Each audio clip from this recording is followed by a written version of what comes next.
nome no mundo dos vivos.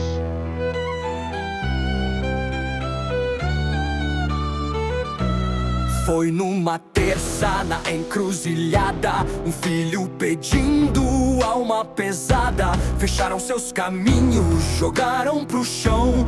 No copo e na vela ele fez oração. Chamou o guardião de capa e fumaça, que anda no escuro mas nunca disfarça. No estalo da vela o vento soprou, e no rastro de cinza Caveira chegou. Não veio com grito, não fez alarde, apenas olhou e o mal se parte. Caveira desceu e o feitiço virou, com a foice na mão, todo peso limpou. Laroyeixo, guardião do fim, no silêncio da noite ele disse: é por mim. Riscou o chão, quebrou as correntes, falou com os mortos, falou com os viventes. Enterrou demanda, calou a inveja na palma da mão.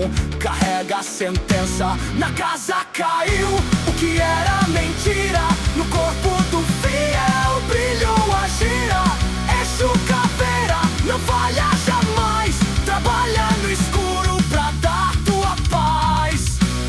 Fez o que tinha que ser feito e sumiu no vento com respeito. Caveira desceu e o feitiço virou, com a foice na mão, todo peso limpou. Laroyeixo, guardião do fim, no silêncio da noite ele disse: é por mim.